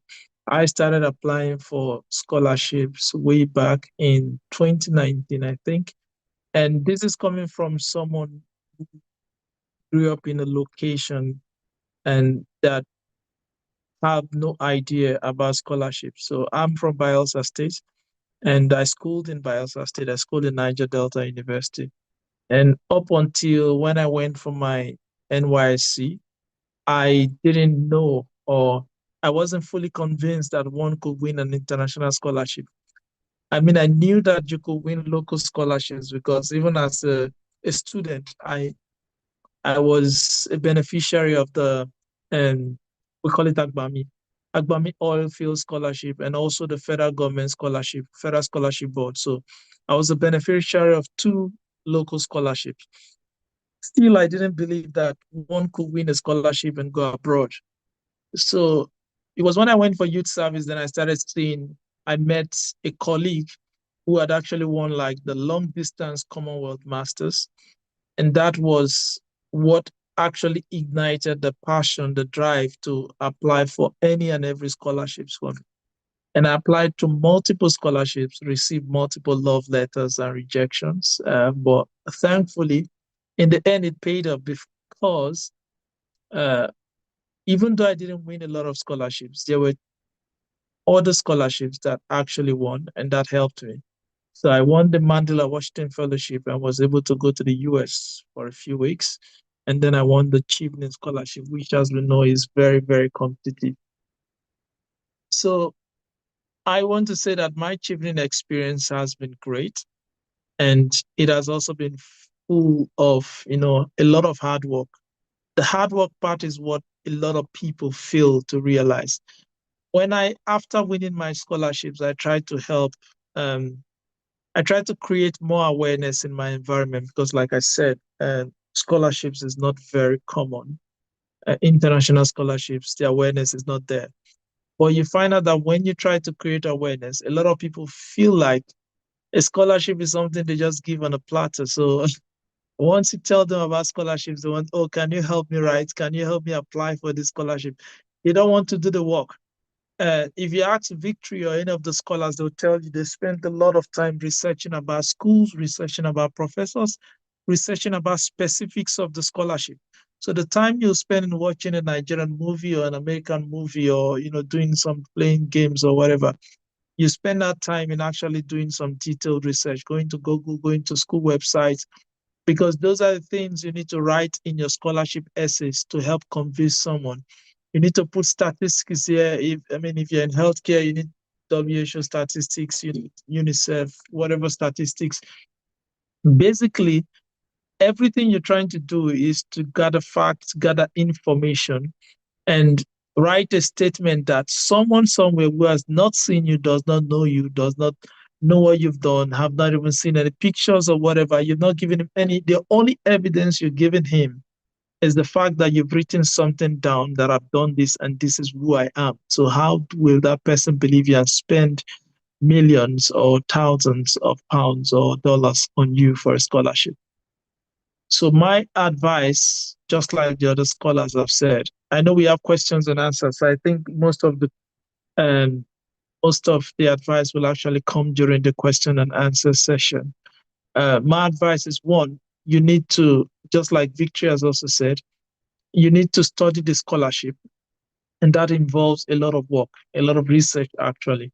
You have to do your research before even sending your essays for review, because if I receive an essay that is poorly written, most times what I do is just provide general guidance. Just say, oh, this is how you should write your essays. Follow the STAR approach: situation, task, action, results. Or this is how you should structure an essay. And then I just send it back. But if I see an essay that is well written, that has person has done this groundwork, then I'm tempted to even sometimes correct like grammatical errors, go into more detail, because that helps me a lot as well. So do your research. The second thing is, when you're writing your essays, try and follow the STAR approach: situation. So you're telling a story, right? But in telling your story, it needs to be structured.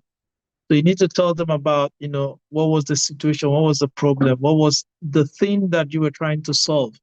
That's the first thing. And that involves you stating what it is, stating where it happened and when it happened. So here, where exactly and what exactly.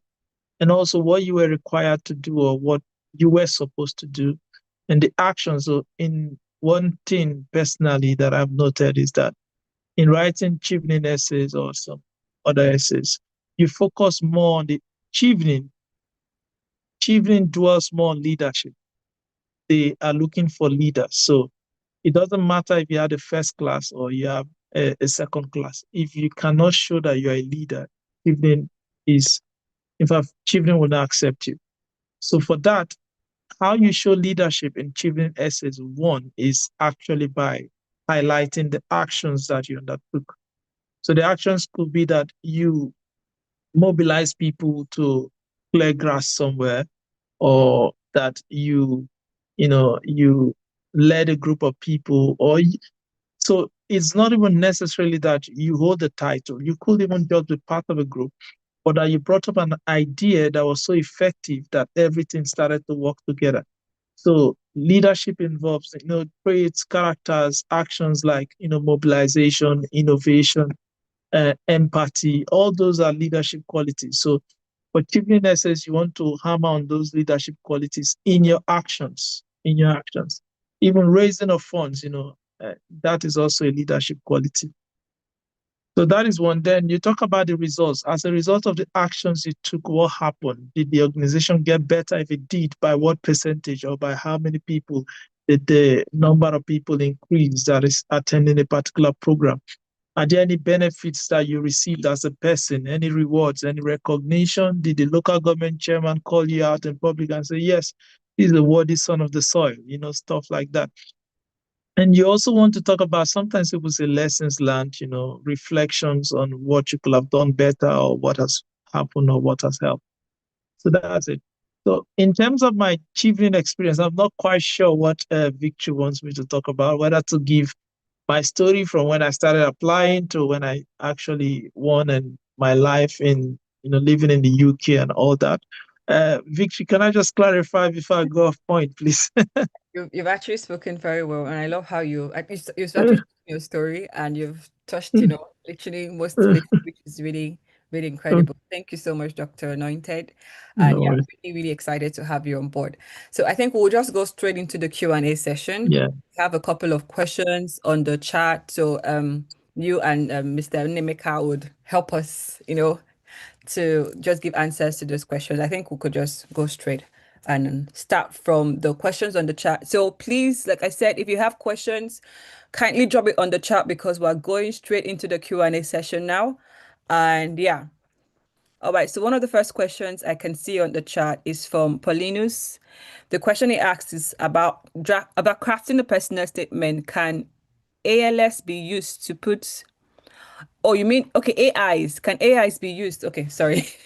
About crafting the personal statement, can AIs be used to put some finishing touches on one's personal statement?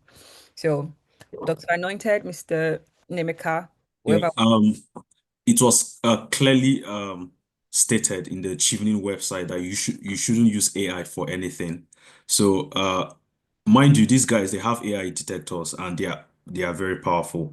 So I don't know how you can be smart to humanize your write-up, but if they have said it this way and you use AI, it's a very easy way for you to disqualify yourself. So these companies, they still go back to these AI companies themselves and they get AI detectors. There are certain models that are hidden whenever you use AI to do things. You don't see them clearly, but there are certain models that are hidden and then they can detect that. So our advice is strongly.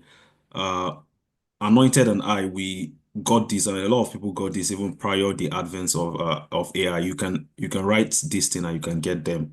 So you don't necessarily need AI. So if you're trying to a kind of optimize your write-up, like spelling errors, remove them or not, you can use Grammarly. That is allowed. But once you've used AI, it might introduce certain things into your write-up that you might not see. When they use an AI detector, it flags it up. So I will not advise anyone because they clearly stated that. There are other applications that will tell you that you can use AI, but don't introduce false narrative or false experiences. But for the Chevening scholarship, they said don't use it. So if you follow the steps they have stipulated and what we've actually said using the STAR method to passionately pour out your experiences in whether it's leadership, whether it's networking, whether it's your study plan, or whether it's your career plan, you have a good chance of getting it. So I'll not advise anyone to use AI. Yeah. Thank you so much. Really appreciate your answer to that. So please note that we strongly advise you to not use AI. We could, like Mr. Nemeka has said, they actually got the scholarship without AI. So please, please, please take note of that. All right, next question I would ask to Dr. Anointed. The question is, some scholarships say you are supposed to have an admission to the school before applying for the scholarship. Please, how does that work? Thank you very much for that question. This is a straightforward one. So for Chevening, you don't need to have any admission before you apply. It's clearly stated on the website. So what you need for Chevening is just identify 3 schools that you want to apply to and the courses that you want to apply to, and you just put that in your essay. Now you can actually change those schools. You can apply to multiple schools. And if by chance you're selected, if not by chance, if let's say you selected for the interview, you can actually change some of those courses or the schools if you feel like they no longer align with what you want to do, or you have better options, and you can defend that.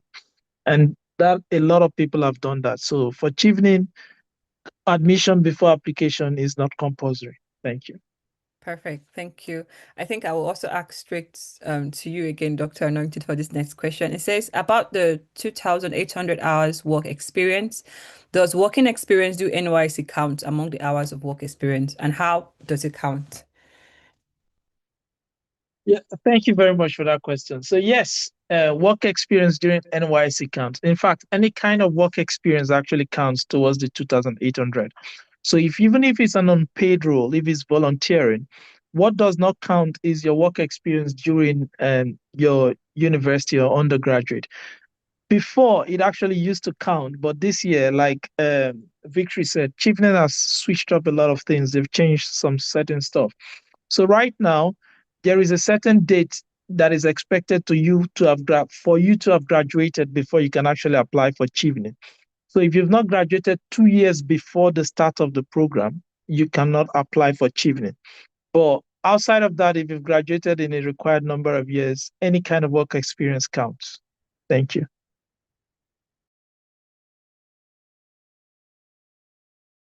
All right. Thank you very much. Next question is, my question is, can you decide to enroll for a scholarship program different from your course of study? For example, I read psychology in school, but I have passion for business and entrepreneurship. Yeah, so can I enroll for a scholarship program different from my course of study? Yeah, Doctor? a very popular Chevening scholar, I think Gideon Olarewaju studied biochemistry and what he went into the education space. So it's not really about what you study, it's about your passion. You can always switch passion. They want to see your passion, what you're interested in. So, and the programs you've applied for. So if the universities in the UK kind of saw it okay for them to give you an admission for a master's, so that's the most important thing. So your passion is the most important thing. So you can be a medical doctor, and then you're passionate about logistics, you're passionate about business, you're passionate about agriculture. So once you have an admission in agriculture, that's good. You can study music and you're passionate about something entirely different. So the whole stuff is getting admitted. And then just to chip in what Anointed actually said, yes, whatever you upload in, whether it's transcripts on the admission letters, they don't really matter at this stage, but it does matter when you're being called for interview. So when you're called for an interview, it matters a lot. So, and one of the eligibility criteria, if you simply go to the Chevening website, is this, that you have to have an unconditional offer upon the time of interview, the period that you've been interviewed. So you have to get at least one. So the major thing is getting an admission. So I want to hit on this. I saw a question someone asking about, because it's close to the question I just got now. Someone asking about HND. Can someone with a HND actually get the Chevening scholarship? I can't fully say yes or I can't say no. But if with your HND you're able to get admission in the UK for your desired program, I think nothing stops you from getting the Chevening scholarship. So, and I've seen people that use their HND to get master's degree programs in the UK. So I don't think it's actually a barrier. If you can get an admission with that, that's okay. You can make your shots and apply. So Anointed, I don't know whether you have something to say about that. No, it's fine. What you said is actually correct. So yes. All right, thank you very much. And I really love the answer you gave about HND, because a couple of persons were asking, oh, I had HND, can I get to apply for a master's? So if that's your question, you already have your answer. The answer is yes. A couple of persons have done HNDs and gone straight to a master's. So please, I beg you to just do your research, actually, because yeah, it's sometimes this is actually like a gray line. So do your research, find people who have actually had successes and emulate their progress. And yeah, so that should help. All right, next question is for, it says, I just entered 300 level and will be finishing in 2027, since it's a 4-year course that I am studying. My question is, can I start my application now or wait till I am in 400 level before I start applying? I think this person is asking about Chevening or maybe other scholarships in general. So, Dr. Anointed, do you mind giving us answer that? I can repeat the question if you Sorry, want. please, can you repeat the question? Okay. You said, I just entered 300 level and will be finishing in 2027, since it is a 4-year course that I am studying. My question is, can I start my application now or wait till I am in 400 level before I start applying? The thing is, even if you apply now, Chevening is most likely not going to award you the scholarship because it doesn't meet you don't even meet the eligibility criteria. You need to have graduated 2 years before the application. However, I will say you should apply just for the experience of it. Just get a thrill of applying for scholarship and see how it is like. It will also help develop your application skills. And one thing about Chevening is, even if you apply and you don't get Chevening, the knowledge you get from Chevening application, you can apply it to various other things, to school applications, to applications in the US. So it's never a waste. Thank you. Perfect. Thank you very much. Next question is, I think this next question has been answered. So next question is, as a graduate who has only submitted their undergraduate project work, but it hasn't been published, what is the likelihood that the person will scale through for Chevening? As a graduate who has only submitted their undergraduate project work, but it hasn't been published, what is the likelihood that the person will scale through for Chevening? Thank you very much for that question. Well, like I said, every scholarship has their own, like what they're looking at for. And I think my brother Victory highlighted on this. So for Chevening, the highlight, or what Chevening looks at mostly for, is leadership and networking skills. when I applied for Chevening and got Chevening, in fact, till date, I have actually not published any research work. I mean, I've done a couple of research. It's now I'm actually trying to see if I can get some space to publish the works, like the research I've done, trying to see how I can publish a lot of, because I actually need them now for certain applications I want to do. So you don't actually need any publications to win Chevening. All you need to do is show that, yes, you have leadership, you've impacted your community, and how you can convince them. Thank you very much. Perfect. Thank you so much. Next question. I'm seeing a lot of questions. Yeah, I think I was asking this question from this person. It says, my question, how can I acquire all these experiences after graduation because I am an introvert? Please, how do I acquire them, like leadership skill? So like on my slides and on my session, I talked about how you could actually get to build up your profile by doing volunteering. You don't have to wait till you have one big title or something. For example, it could be like volunteering in a community that you are in. It could be volunteering in even your church, depending on the area that you are volunteering in. So these are actually day by day things or daily things that you do that could help to boost up your profile. So like I said, you don't have to have one big title. You don't have to have CEO, 𝐶 this, the CEO that. You just have to be open to volunteering, be open to taking steps that could actually help to build your profile. So I hope that helps. I have to run through because there are so many questions here. All right, the next question is writing essays. Writing essays seems to be very difficult. Writing essays seems to be very difficult or maybe confusing for some of us. What would you advise when someone has brainstormed, but it seems not to have relevant ideas for the essay? I think I'll answer this just to save time. So for essays, you don't have to do essays in isolations. If you go on Google, if you go on even Chevening, I'm sure they have a specific structure that helps you understand the specific things they are looking for in your essays. And one major advice I give is that when you are writing your essays, please don't deviate from the question because we write what we think they are asking us, but it is completely different from what we're being asked to do. So for example, the leadership essay, yes, you are being asked to talk about your leadership, but you're talking about maybe something that is off, something that is not in alignment. So when you are writing essay, please, that question that you are being asked, look at it 100 times. As you're writing a word, look at that question. As you're writing another sentence, look at that question. As you're writing another sentence, look at that question. As you're putting a full stop, look at that question. Because essays could, they are literally like the backbone of your application. The reason that will prompt a reviewer or a judge to go to your next question is if they see that the essay you've written is a good one. So please have the question at the back of your mind when you are doing that. Next question. Yeah, this person's Mubarak Yusuf said, my question is directed to Dr. Anointed. Thank you for the session, sir. As a medical doctor, is there anything different one would do compared to the general public since we don't use the GP system? What does that mean? Is that Dr. Anointed, is that clear for you? Sorry, what did I say?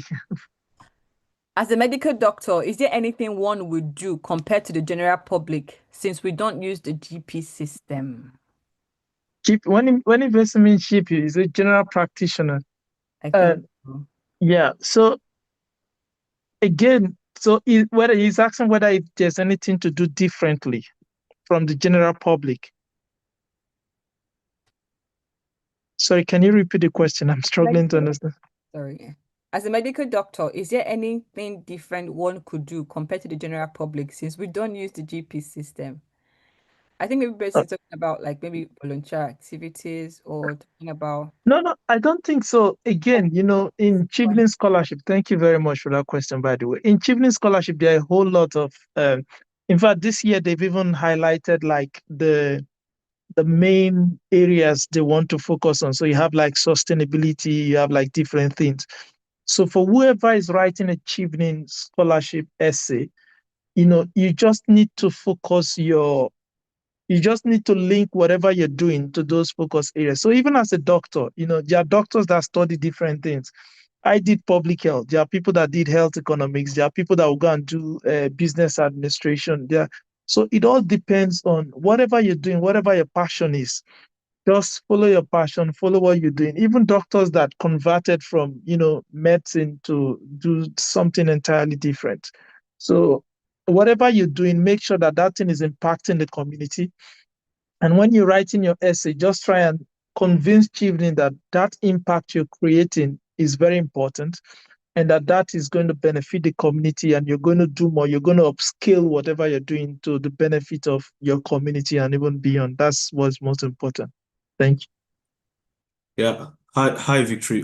Please, just to come in a bit, there's this question that someone asked about not having ideas on how to start writing. I just want to add something to that. If you're finding it difficult to start writing, I would advise you, just like what I did, try to read a lot of sample essays. When you just Google it, you're going to see a lot of sample essays. By the time you've read up to 50 sampled essays from different Chevening scholars, you're gonna have a structure of how you're meant to write your essays, and then you're going to now personalize it. So sometimes if you're not having the idea of how to start, it's just because you've not seen the taste of of essays from people. If you go online and search for personal statement samples, you're going to see a lot. Search for samples of Chevening essays, you're going to see a lot. Read a lot about the website, the essays on the website. Do a lot of research. You're going for a postgraduate program, and postgraduate program is all about research.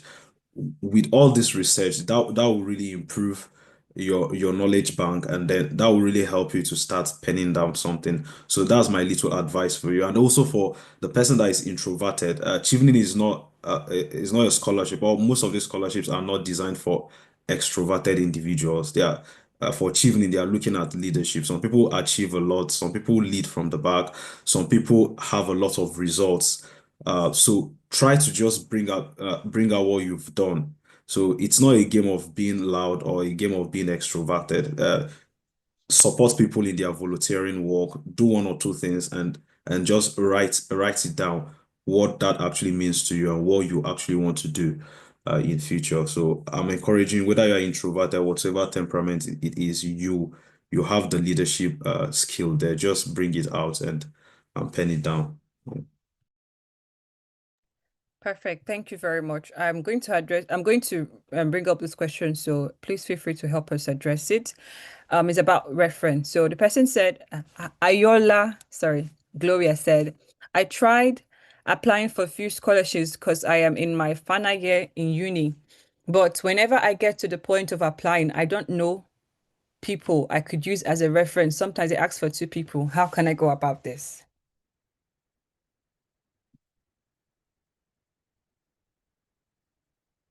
I can come in again. How can you go about your references? So Yes. you don't just randomly pick up any reference. It also depends on the kind of scholarship you're applying for. If you're applying for, let me say, like PhD scholarship, US-based scholarships, one of your referee has to be someone in the academia. Another person might be someone that will attest about your character or your professional competence or track record.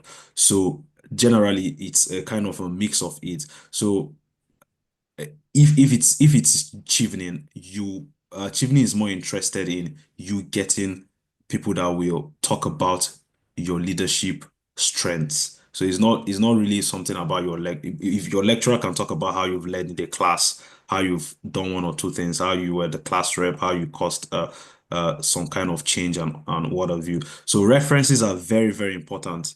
So we didn't stress about this because at this stage, for the Chevening scholarship, references are not actually needed. It's during the interviews, but references are very, very important.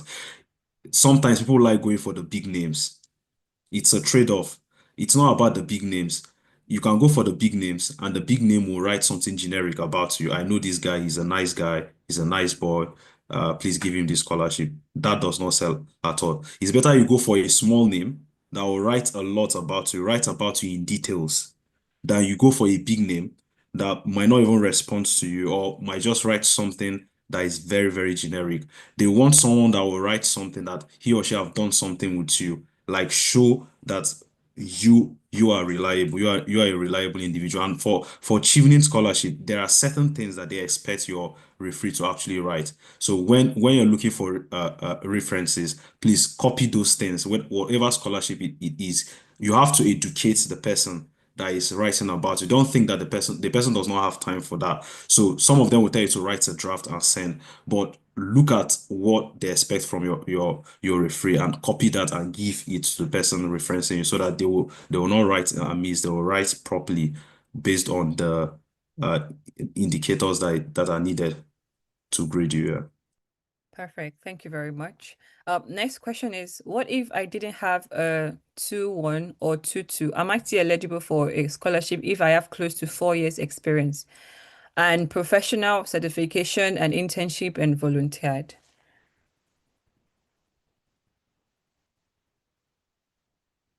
Dr. Anointed, do you want to help us in that, please?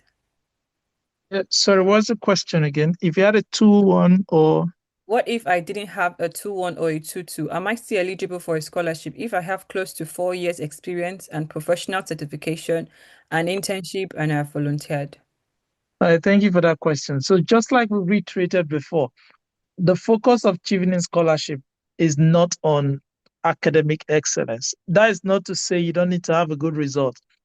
The only thing Chevening requires of you, Chevening does not even need you to, they don't even need to know whether I had a 2-1 or 2-3. If you can get a master's admission with a pass, you're eligible to apply for Chevening. All Chevening wants is that you can get a master's admission. So if you have a HND, you have a 3-1, a 5-1, whatever you have, as long as you can secure admission, Chevening is happy to have you. You just need to show that you are a leader and the impact that you made in your community or in whatever role that you are. So that is where you need to do your research. If you have a 2-1, if you have a 3-2, research schools in the UK that you can gain admission with that result. Thank you. Awesome. Thank you so much. I really love this question by Daniel Ikechuku. The question is, speaking about the interview, what does it entail and is there a good way to prepare for it and ace it? I think I would love to get insight from both of you, sirs. Yeah, generally I will advise you to take one step, like you focus more on the essays now and get it right. By February, March next year, that's when they will start calling for the interview. So I'll advise you to put your energy, your mental strength more on the probably the person asking has passed this stage before, which is a very legit question. So what I'll advise you is that if you want to do well in interview, do a lot of mock interviews. Try to connect with a lot of Chevening scholars, Chevening alumnus, do a lot of mock interviews with them and take the average of their advice. Do a lot of mock interviews and take the average of their advice. So that will really help you to do something close to perfection. So, but I think for now, the energy should be on you crafting the essay because even if you've gotten to the interview stage before, it's not a guarantee that you will get into to the interview stage the next time. You have to optimize, you have to make your essay better, you have to make it stronger because this cohort may be more competitive or maybe less competitive. So I don't know probably the plan of the company or Victory. Probably she can organize something like this again during the interview period for Chevening. Yeah. Yeah, I think when that time comes, like you said, we'll be able to handle it. But the main point of this bootcamp is to at least get your foot in the door with the insights and knowledge that we're going to get. So definitely we'll be more than happy to help out when that time comes. But let's, like you said, focus on the first step. So I hope that answered your question. Dr. Anang, did you have anything to add about that as well before I move on to the next question? No, not at all. I think I'm quite happy. Just it's one step at a time. When there's interview time, I'm sure you'll be more than happy to organize another session. All right, thank you very much. Okay, the next question, because we have very few minutes left. I have the leadership skill. This is from Wise Wisdom. I have the leadership skills, but I have not had the opportunity to attend a conference related to networking essay. So does the networking essays relate to only conferences? So let me come in here again. What the networking essay, for me, the way I actually understand it's a disclaimer. What the networking essay wants you to actually do is that you've achieved a lot. As you said, you've had a lot of nice achievements, but you didn't achieve this in a vacuum. For you to achieve something, you worked with people, you collaborated with people, you sought for grants, you did one or two things. So the networking essay is basically telling us, tell us what you did. Tell us how you connected to different organizations or connected with people to actually achieve what you achieve. So it might not be a conference. It might be I met Professor XYZ, I did this, I did that. During offering a particular course or a modules, I was able to connect to this and this and this. So we don't achieve things in a vacuum. You must have worked with individuals, you must have worked with people, you must have connected with organizations. So what the networking essay simply wants you to do is to explain how you networked, how you worked with, how you collaborated to achieve the trophies you've claimed to have achieved, to achieve the leadership exploit you've done, to cause change in that particular organization. How did you link up with people? Because the Chevening opportunity has a very strong network. Like in Nigeria, I think it's over 5,000 Chevening alumni and all this. And so they want individuals that understand the importance of networking, understand the importance of having good building relationships, because in life generally relationships matters a lot. So that's just that. So it's not really about conference or whatever. It's just explaining how you linked up with people or how you collaborated with people to achieve what you achieved. Awesome. Thank you so much, Mr. Victory. I see a couple of questions asking about recording. Please remember that this is a YouTube live. So after the session here, it will be live on our channel. So you can go watch over and over again to just get to a particular point that you missed and you felt like, okay, I want to understand this point better by replaying it. And also some person was asking about the slides. Sadly, we're not sharing slides, but basically every single thing that was shared are already on the YouTube video that we're doing right now. So again, you can go back, you can pause, you can replay to go to that specific slide that you're looking for, but we're not going to share the slides. Sorry about that.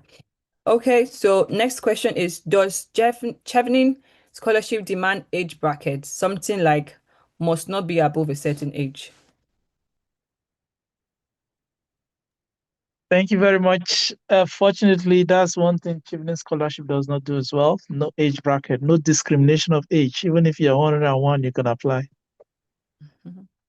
Awesome. Thank you very much for that question. I'm going to ask this question by Miracle Okoli. I studied sociology, did research work and volunteering in the environment sustainability. I want to apply for a master's in international forestry. If I write about these experiences, will they take it? Yeah, they will actually take it if your story adds up. Like you study sociology and then you're going into forestry. So if you've had things that you've done around forestry, you can show your passion around that area, then they will actually buy it. Remember that the main thing is that you have to get the admission in forestry in the UK. So if you've gotten the admission in forestry in the UK, that means they deem you capable to study that particular course. They don't have issue. Each evening does not have issue whatever you studied in your BSc. Get your admission. That's the most important thing. And then show them a link in your passion for that particular endeavor you actually want to engage. If you want to engage the whole stuff about sustainability, forestry, agriculture, whatever, you have to show them in your leadership essay. You have to mention something about that. So you don't just go to your career essay and start mentioning about forestry when you never said anything about forestry in or you never showed anything leading to your passion for forestry in your leadership essay, your networking essay, or your study plan.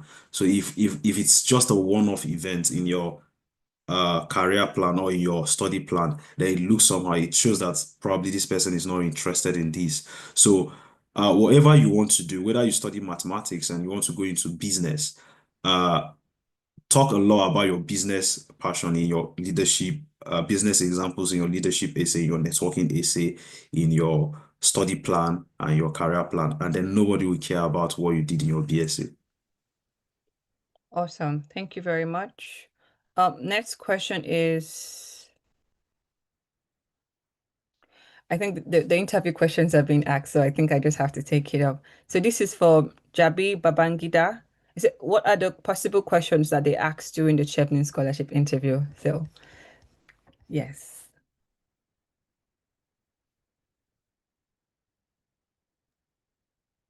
Victory, do So you mind taking that, sir? Yes. the possible question they asked during the interview, Interview. it's basic. Now, uh, the interview experience, they are just trying to corroborate if the person that wrote that essay is actually the person they are seeing. So basically, it's a replication of your essays. They still ask you a question on leadership, ask you a question on networking, ask you a question on your career plan, then ask you a question on your study plan. So they are basically trying to find out if the person that wrote the essay is the person they are seeing, and then if you can prove yourself. So it's the same thing, but it's now more like a verbal examination. So the interview experience is just almost the same thing as what you wrote in your essay. They are trying to ask questions on what you wrote in your essay. They are trying to get to know you more, and then they are trying to make you prove yourself that you're worthy of this. Mind you, if you are selected for the interview, that's an extraordinary achievement. That's a very little pool.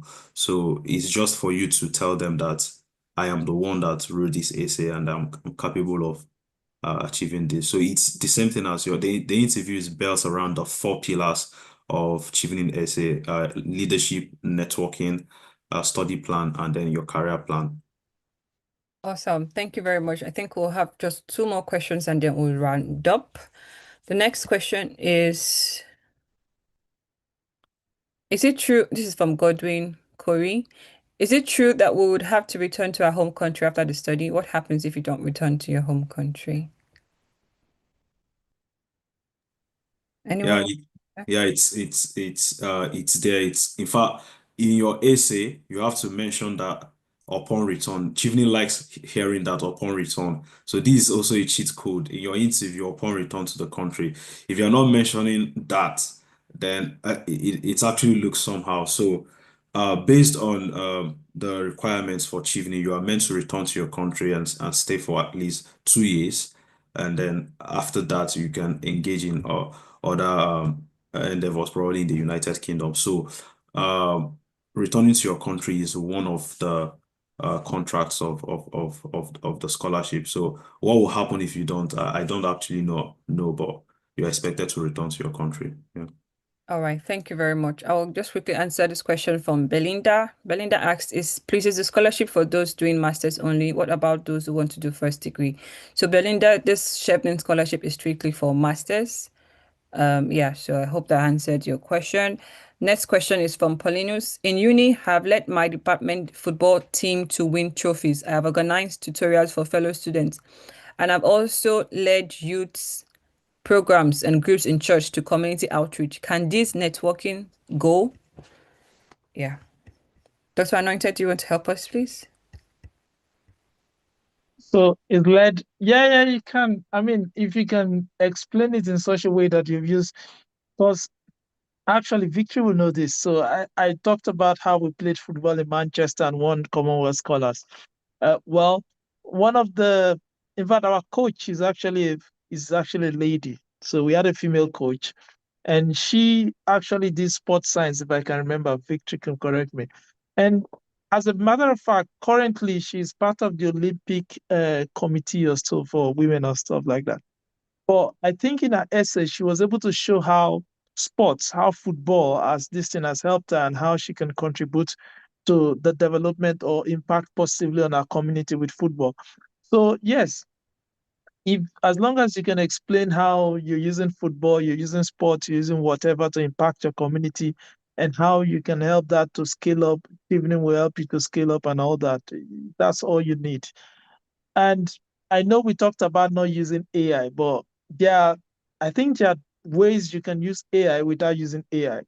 So you can actually ask AI for guidance. For example, you can tell AI, okay, I'm a football enthusiast or I'm a football coach. How can I write or draft my Chevening essay or structure my Chevening essay to show how much impact football can be to my community or to Nigeria or whatever? And Chevening can outline this thing and you will write it in your own words. In that way, nobody's going to say you use AI or something like that. Thank you. Awesome. Thank you very much. I think we have come to the end of this session. There are still a couple more questions, but this is literally where we're going to wrap it up. So can we just say a very big thank you on the chat and just thank and appreciate our speakers.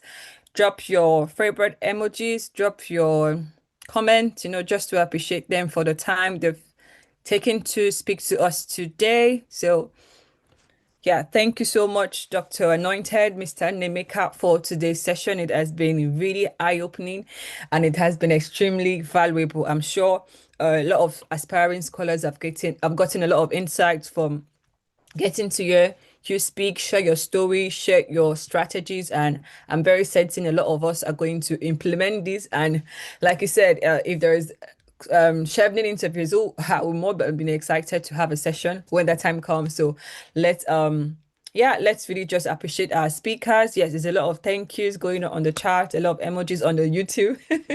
Just thanking our speakers. So thank you so much.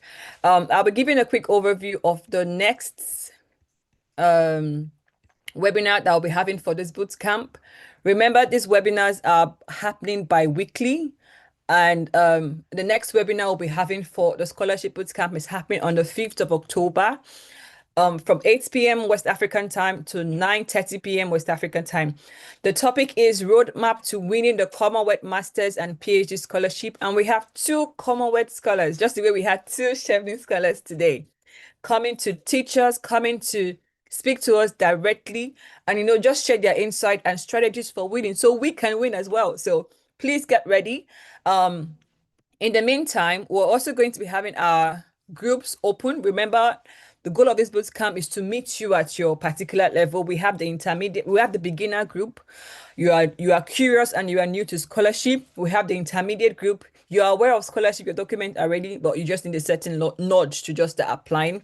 And we also have the achievers group. You already applied for scholarship 1 or twice, and you just want to get more knowledge. So these particular groups are groups that we have already you stated in your registration application. So please, we're going to be opening the groups tonight. And when these links drop, I beg you, go ahead and pick the particular group that you picked in your registration form. Remember, this bootcamp is meant to meet you at your level. So please don't say you are a beginner and then we find you in the achiever group. We're going to take you out of the bootcamp. So please ensure that you are sticking to our instruction. So the groups will be open for only 3 days because a lot of scholarships are already ongoing. We have Chevening ongoing, we have Commonwealth ongoing, we even have Erasmus Mundus ongoing. So our goal is to get to meet you scholars at your particular level and get to support you at the level you are in right now. So remember, at the end of the bootcamp, our goal is to move you, for example, if you're a beginner, to move you to an intermediate. And what does that mean? Your documents are ready, you are aware about scholarship, you have knowledge. So we're certainly going to meet you at your level to move you to the next level at the end of the bootcamp. So please, you are only allowed to join one group. If you're found in more than one group, I'm sorry to say we're going to take you out from the entire bootcamp. So please ensure you stick to the group that you filled in your registration form, because if we find out that you are a beginner and you are in an achiever group, I'm sorry, but we have to take you out. So please take note of that. And remember that these rules are to help us make you accountable and to ensure that we have the best experience for these 11 weeks. I'm very certain that this 11 weeks is going to go by so fast because we have a lot of sessions that are meant to, just give you insight about this specific scholarship. And you're like, how can I get this? How can I get that? But we're here to help you out to get that insight and support you need. Again, our next session is holding on the 5th of October from 8 p.m. to 9:30 p.m. And we have 2 Commonwealth Masters scholars coming to speak with us. So take note of that. And as the groups open up on the main WhatsApp group, I beg you join one group. And yeah, looking forward to you getting insight, you getting clarity, and moving from confusion to clarity indeed in your scholarship application journey. So thank you so much, everyone. Remember to subscribe to our YouTube channel. All of our webinars are holding here on YouTube. So please take note of the webinars that are already scheduled. Click the subscription button so when we go live, you are aware that we are live. click the notification button so that you're also aware and you don't miss out on what we're doing. So 11 weeks is a long time to get value, to actually get knowledge, and to move you from step A to step B. So thank you, everyone, and see you on our next webinar. Thank you.